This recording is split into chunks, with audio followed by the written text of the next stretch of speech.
All right. Well, thank you so much for tuning in to our on-demand leadership workshop on delegation and sharing leadership.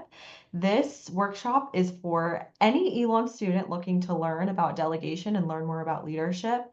But you might see on the bottom left hand of the screen that this is a student organization leadership development workshop as well, or sold. So if you are a student organization leader tuning in, this is definitely for you, and this hopefully will be really helpful for you in your leadership in your organization. If you're not an organization leader, that's okay. We're happy for you to join as well. But we are joining you from the Center for Leadership. So we are both professional staff members there. My name is Olivia Brown. I am the Assistant Director of the Center for Leadership, and I'll let Tierza introduce herself. Hi, everybody. My name is Tierza Watts. I'm the director of the Center for Leadership. I'm really excited you're here. Delegation is one of those really needed skills, but sometimes seems intimidating to learn how to do. But we're going to help you out with that today. Yeah. Awesome. So before we dive in, we always want to give a little bit of background on who's here with you. So we are, again, the Center for Leadership, and our mission is that Elon students will graduate with a greater leadership self-efficacy. Leadership self-efficacy is the confidence in your ability to do leadership. So we want students to know that they can be great leaders, as well as the desire and ability to work collaboratively with in diverse communities of people. So it's important to be able to work with people who are different than you, because when you go out into the world, you are not going to meet people who are exactly like you. So we want you to be prepared for that. And then lastly, we want students to have the confidence and competence to put innovative ideas into action for positive change. So this is our mission statement, and we always want to share this at the beginning of our workshops because this drives what we do as an office. The Center for Leadership is here to support and to help all Elon students to grow. So hopefully this workshop will help you build a little bit of your leadership self-efficacy, help you work together with other people, and maybe create some positive change either on or off campus moving forward.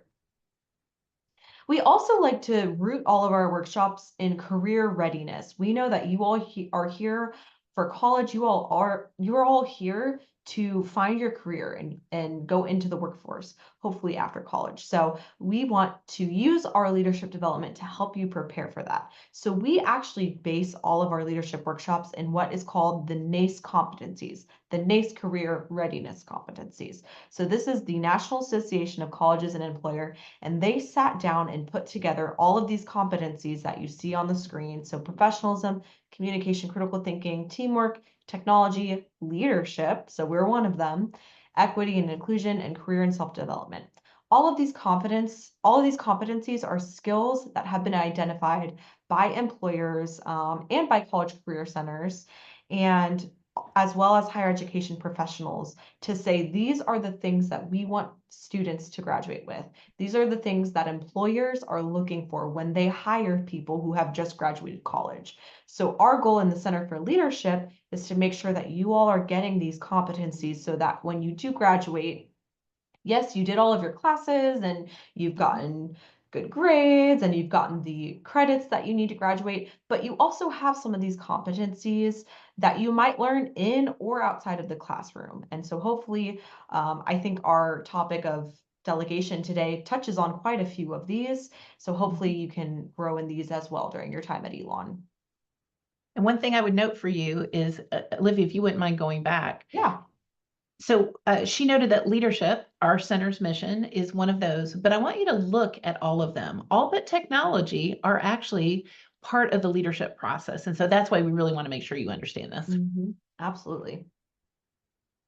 So just to give a quick overview of what we're going to be chatting about today, first we're going to do a bit of a pre-reflection, so have some discussion around what is delegation, what is Tierza and I's experiences with delegation.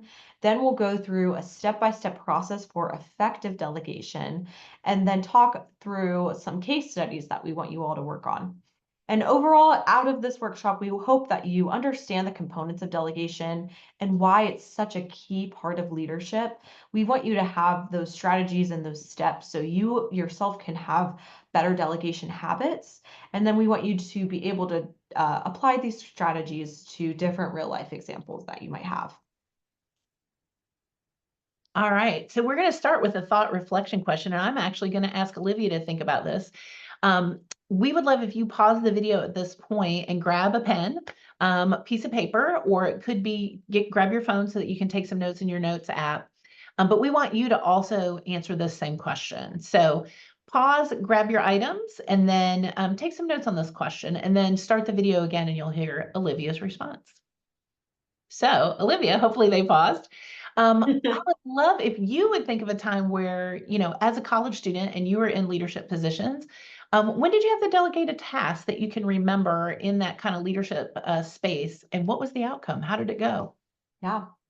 I think back to one of my student organizations that I was a part of was called Student Alumni Council. So I don't believe they have that here at Elon, but our job was to connect students with alumni of my university. That was the main goal of our club. So my role in that club was to make a pen pal program between current students and alumni. So there were over 500 alumni that signed up to do this pen pal program, and also a few hundred students who signed up to get a pen pal so they could email back and forth.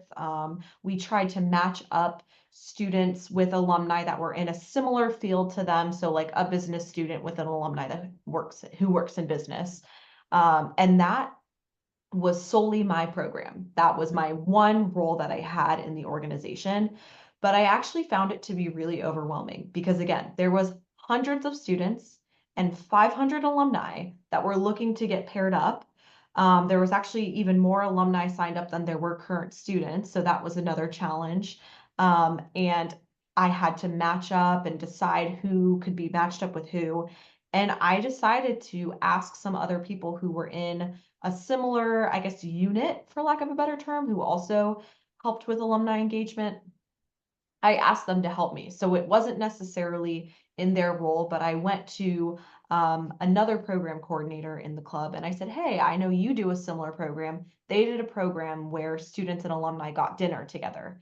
So I Hmm. asked her if she could just sit down with me and help me match up all of the people. So that was me delegating to her and saying, hey, I need help with this. I know this is my role, but this is Mhm. a lot for one person. We had a record number of signups that year, so um, that was really helpful. So the outcome of that was that her and I sat down together, and it took us quite a few hours, and it worked, and we made it happen. We got every student paired with an alumni. We did have to reach out to a few alumni and say, so sorry you didn't get paired, but please, sign up again next year.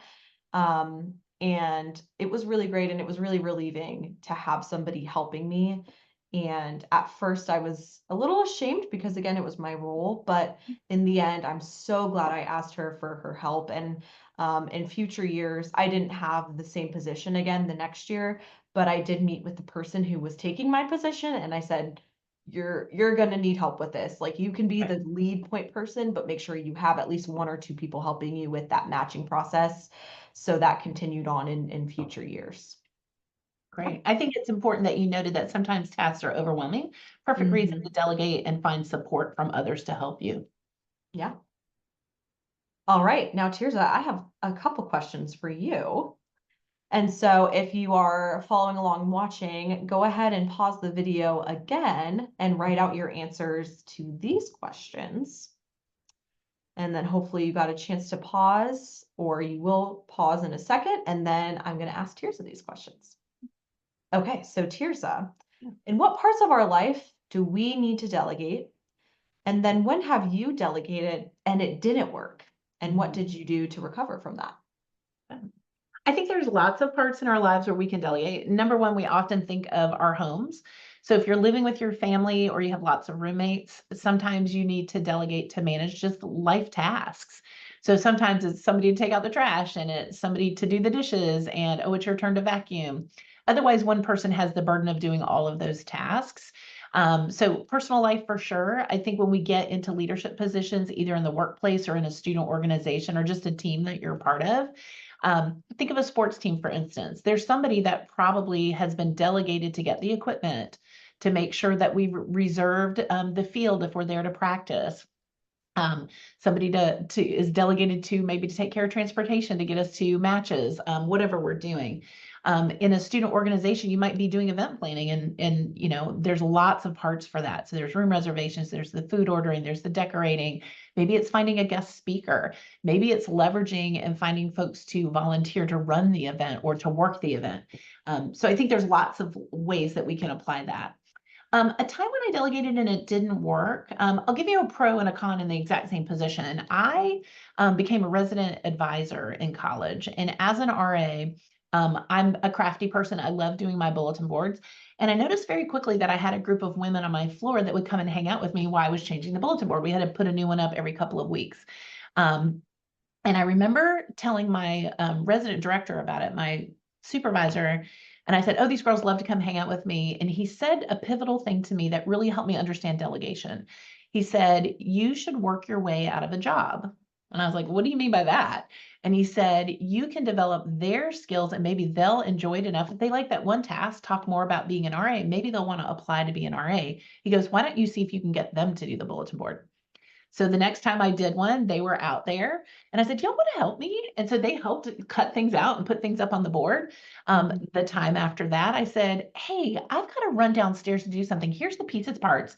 I'll be back in 15 minutes. Would you guys be willing to put it up for me?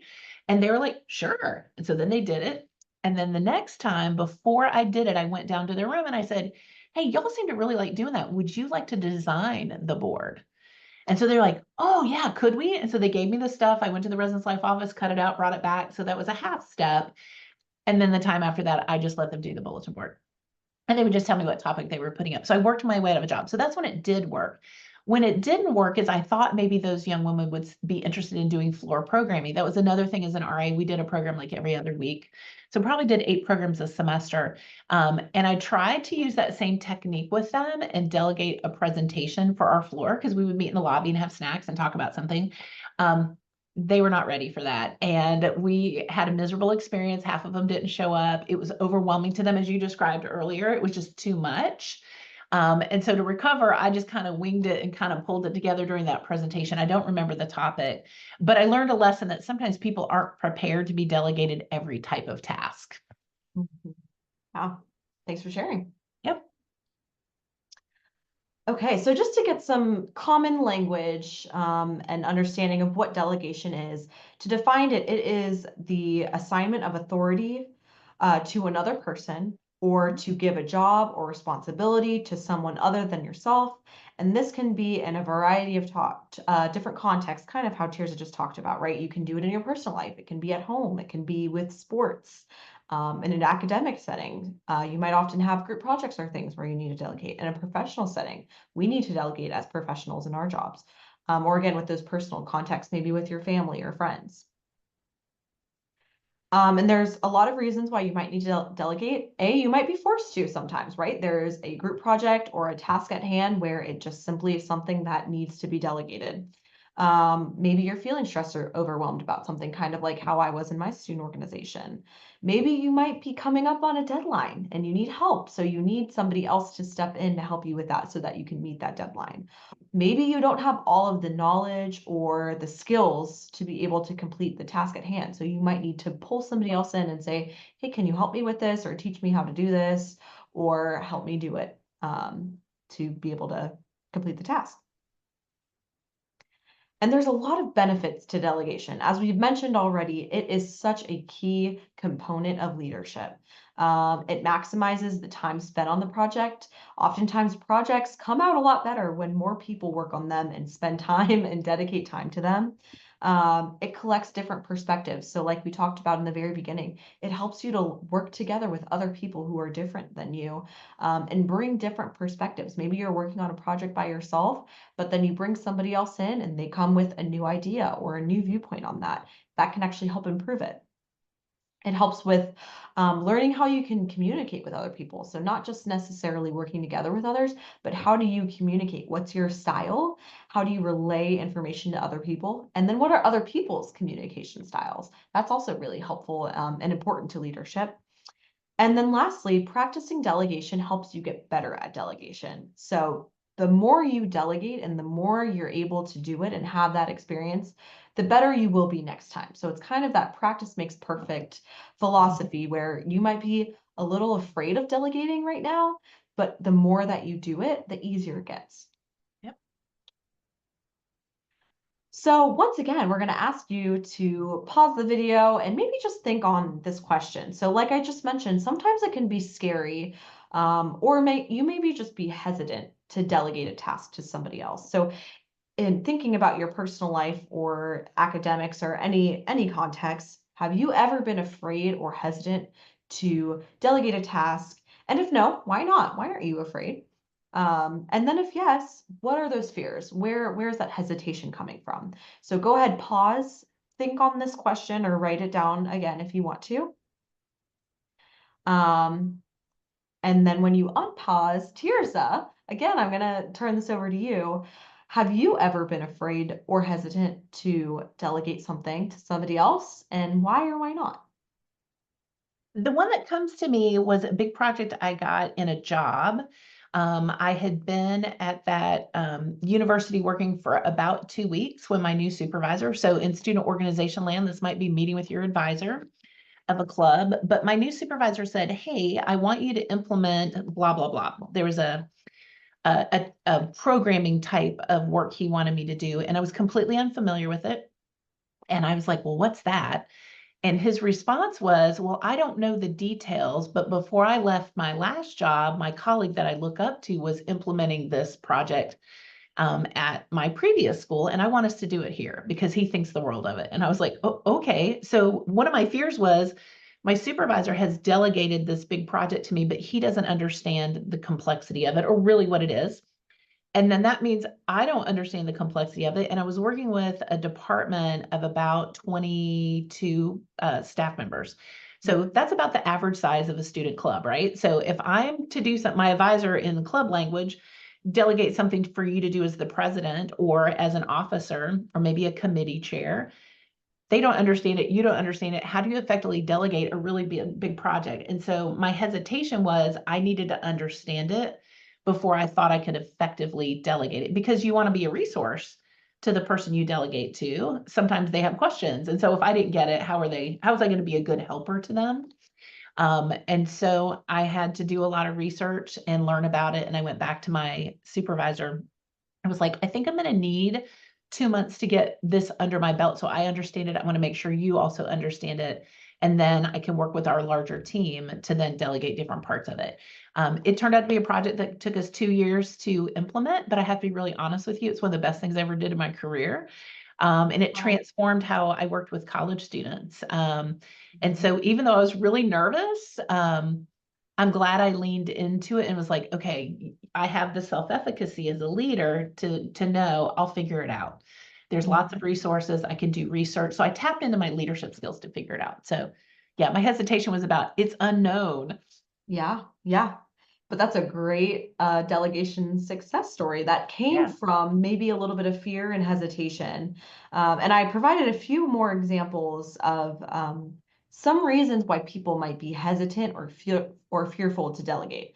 So not having all the knowledge, maybe not feeling like you know everything in order to delegate, that's definitely a really valid one. And some more might be maybe it seems like more work up front for you to delegate because to delegate, you have to effectively communicate, you have to explain, you have to give that information of, hey, you do this task. Maybe you might have to coach or teach somebody how to do a task. To some people, they might think, well, it's just easier for me to do it myself. So that's one fear or hesitation with delegation. Looking incapable of handling responsibilities. This is one that I've struggled with. Going back to my story with my student org, I was fearful to delegate because I didn't want people to think that I wasn't doing my job in my student org. So you might be hesitant because, you know, maybe it's something that you feel like you need to do because it's on your plate, it's your responsibility. But within a student organization or working on a team, people might need support. Not wanting to burden others. Sometimes it's you're afraid to ask for help or you're afraid to delegate because you don't want other people to feel like you're putting work on them. Maybe you're fearful of if your teammates are capable of doing the task, right? Like maybe you have some lack of trust with your teammates. A lot of times, and I can attest to this sometimes too, is wanting to do it your own way or wanting to have control over the task. Maybe you're more of a type A person and you're afraid that somebody is going to do it maybe differently or maybe the wrong way or the not a way that you would do it. So you want to have control over it. And sometimes you just don't want somebody else to get the credit for maybe a task or a project that is yours. So these are a few more valid fears of delegation. But I think as we move forward in this workshop, we can kind of debunk these or at least help ease some of these hesitations and fears.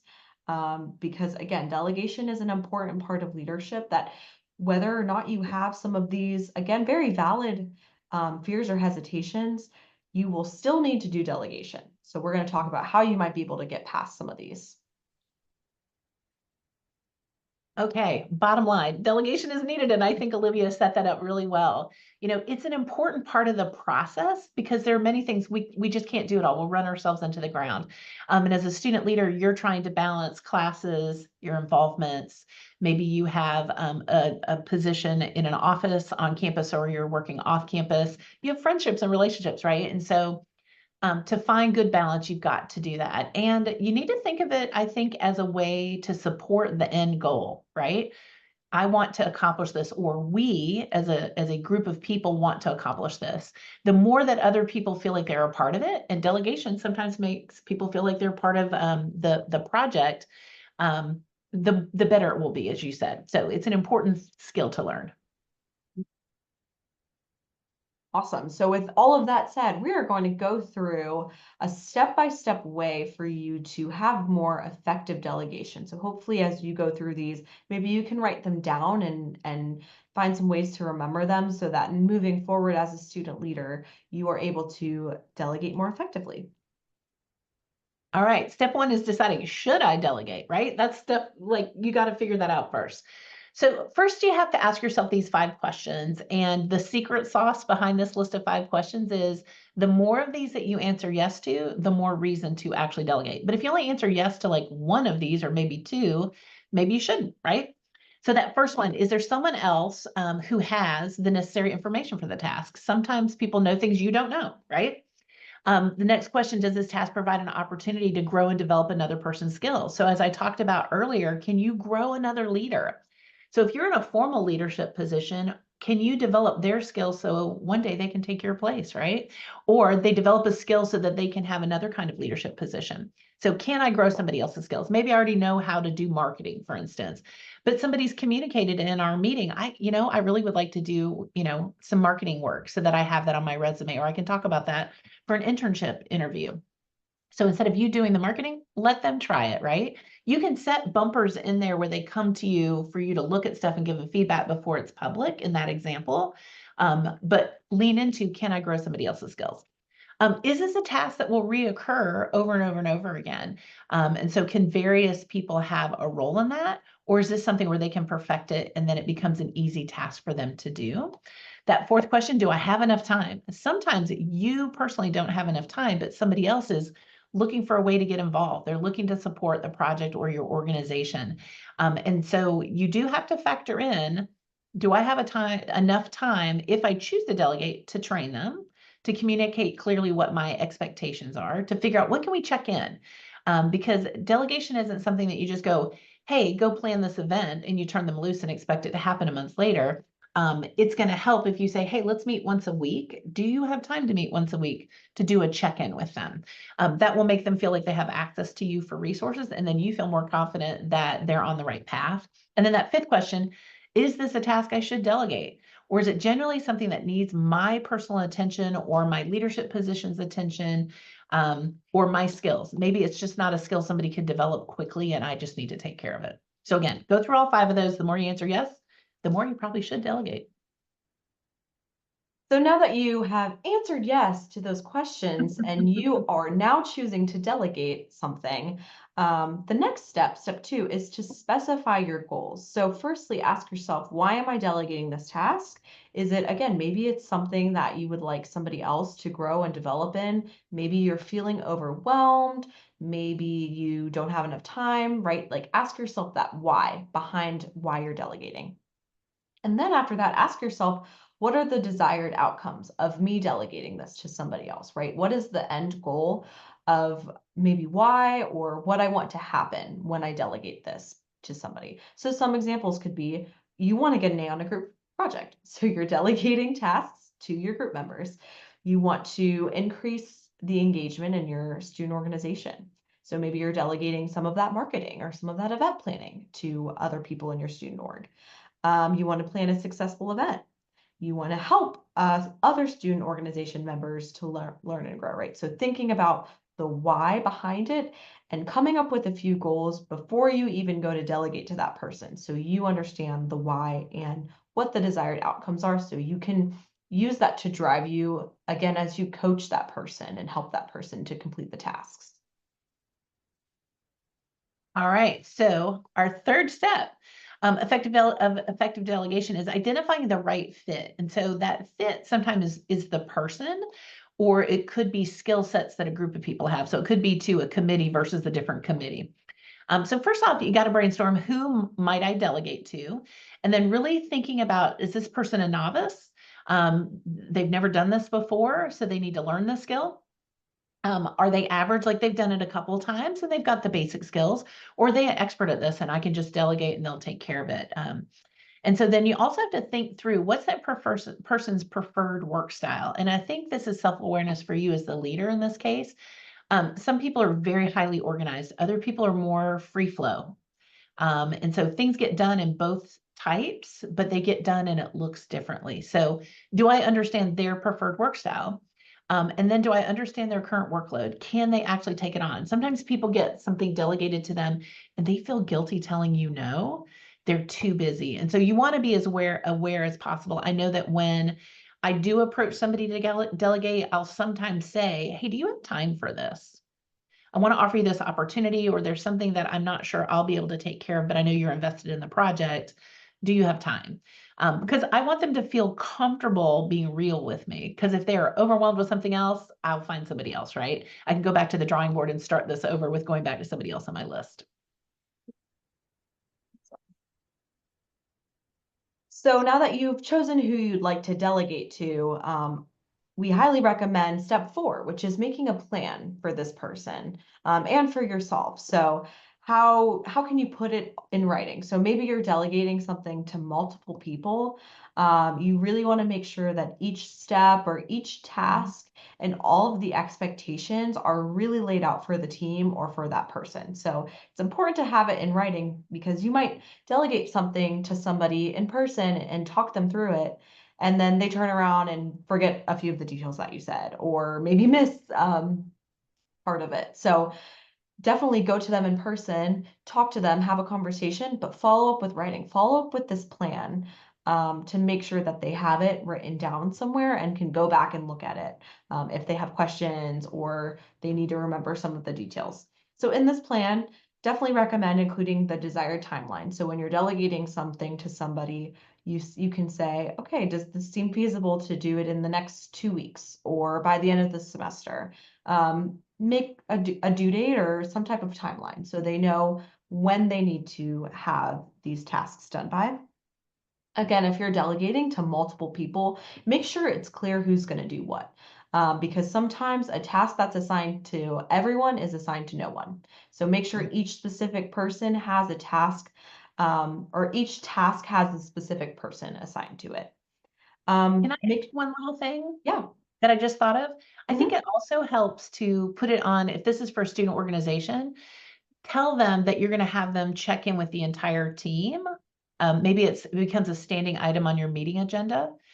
Or if you have meetings with committees, like we know we're going to report out on each thing that was delegated. So they know once a week or every other week, whatever the schedule is, that they're going to report out to each other. Yeah, that's a great idea. And then going off of that, making sure that there's clear expectations. So giving them space to ask you questions about the project, outlining those expectations, whatever details you tell them about completing that task or that project, write those down so they can go back to them.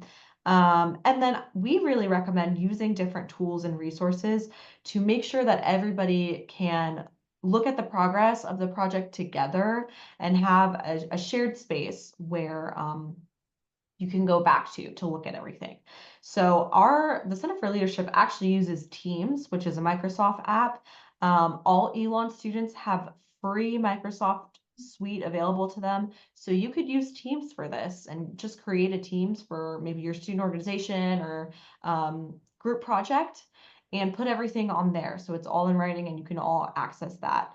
Asana is another kind of planning project management app that I believe is free to use, or there's a free version of it where it's similar. You have users on there and you can assign specific tasks to specific users, give deadlines, give details on there. So that might be a good option.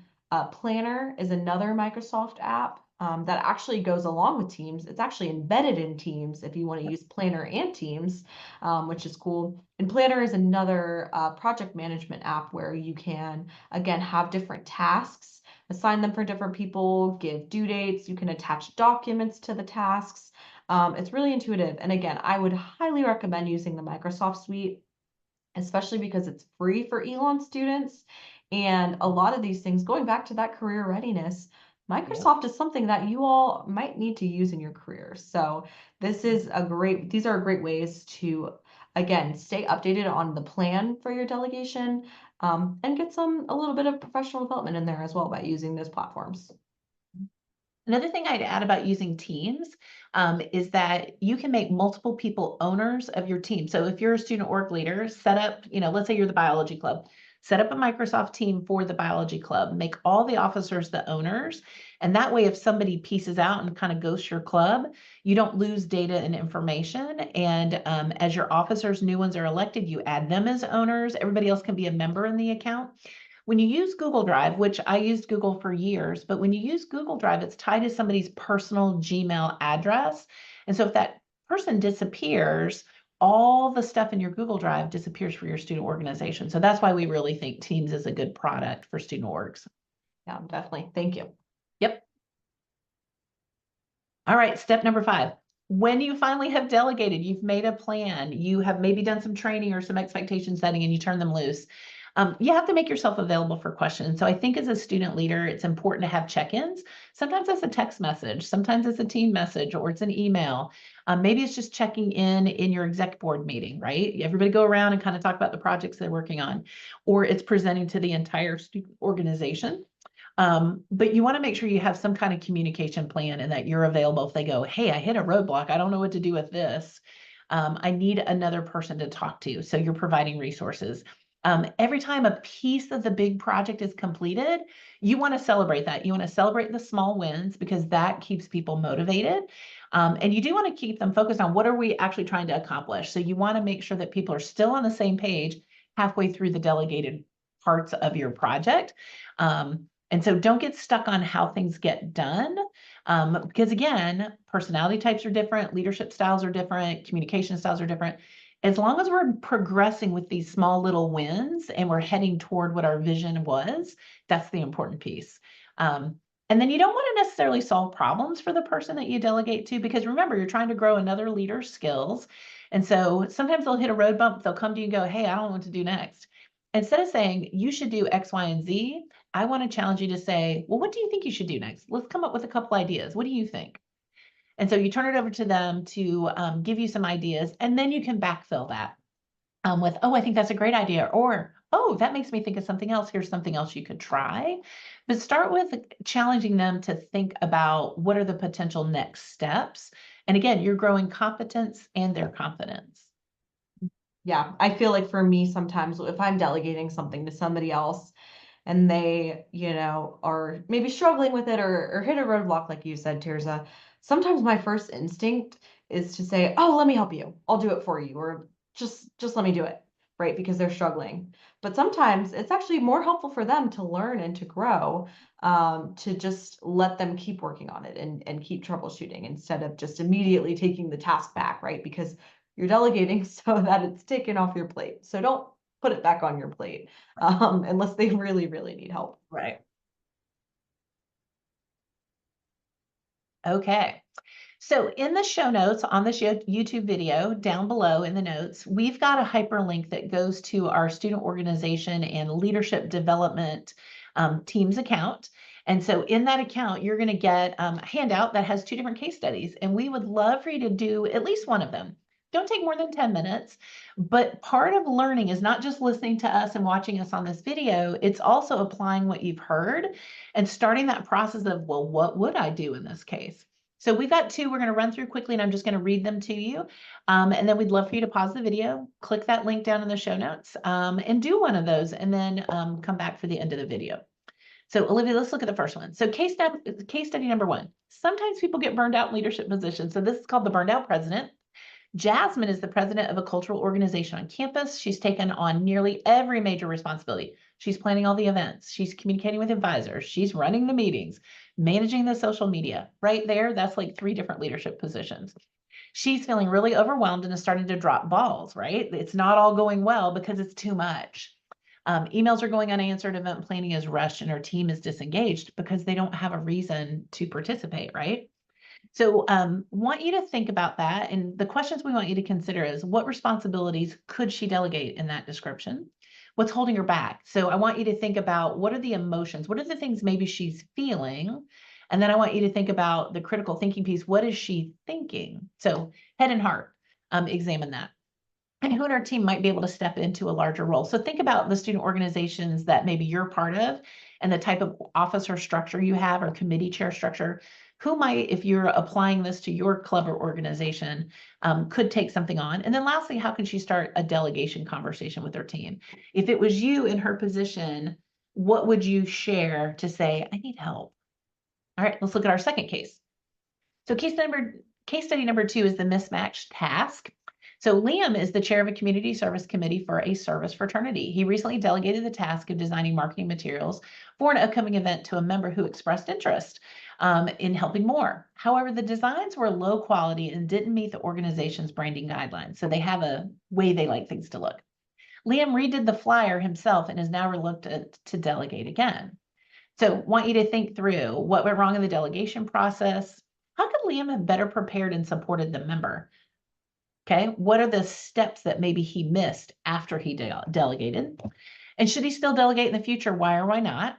I would tuck in another question here of, what would the impact be on that student who took the time to design it and had said they wanted to learn and to see that their poster isn't what went out? What might that have felt like to that student? And then this last one, how can Liam give feedback without discouraging the member?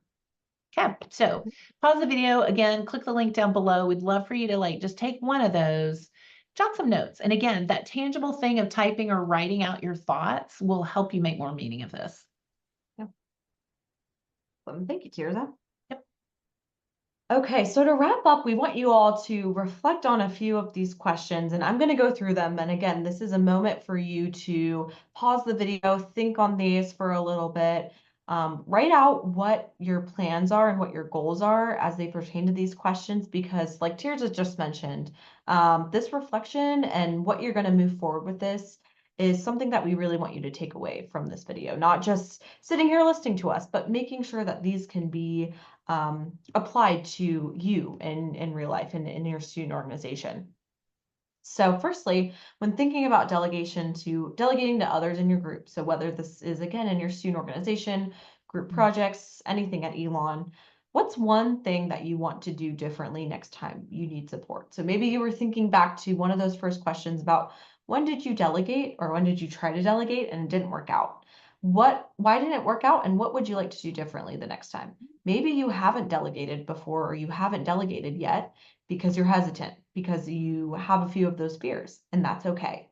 What would you like to do differently, and how can you put those steps that we went through into play?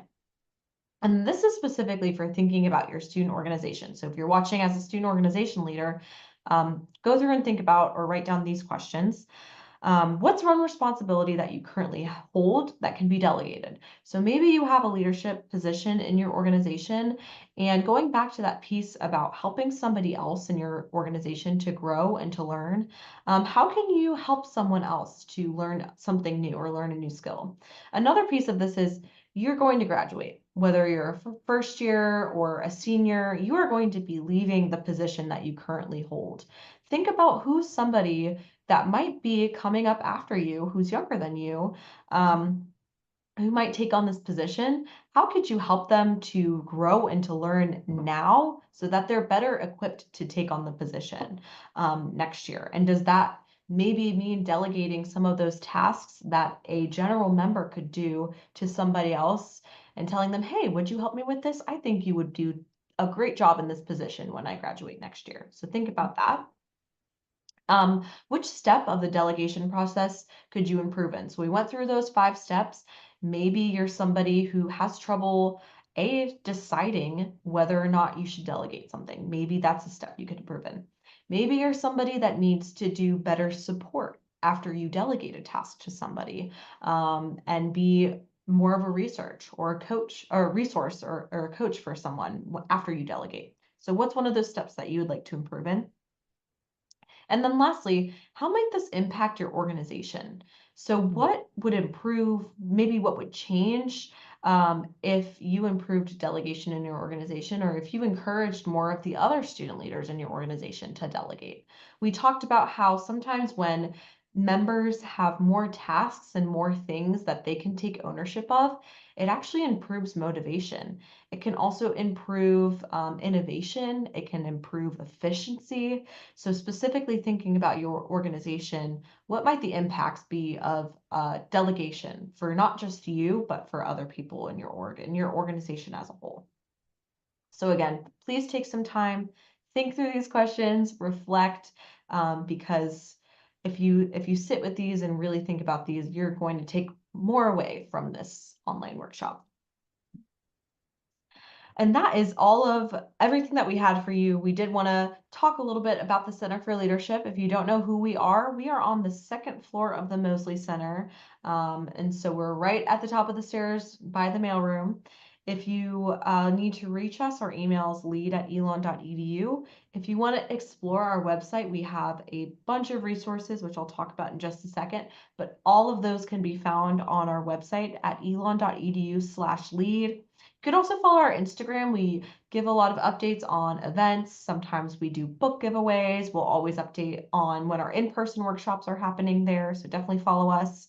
And then overall, just be on the lookout for all of our resources. Like I said, we have a lot to offer Elon students. We are dedicated to leadership development for every student on campus. We do that through a multitude of different things. So leadership workshops. This is an online leadership workshop, but we also have a ton of in-person leadership workshops. So again, stay tuned for those. Phoenix Leaders, which you see a picture of our cohort right there. This is primarily for first year students. So if you're a first year student, check out our website to see if our Phoenix Leaders application is open. But this is for students looking to get more involved on campus and get more involved in their leadership development journey. The leadership ELR. So if you are watching this as a student organization leader, you may be eligible to get the leadership ELR. So get a graduation requirement through your position. So definitely reach out to our office or visit our website for the requirements on that. And we have more, so stay in touch with us. Anything else to add, Tierza? Down in the show notes, I'm going to link a article on delegation. So if you're curious and want to read a little bit more, we'll have something else for you to look at. And thank you for staying this far into the workshop. Yeah, thanks for joining us. Bye. Bye.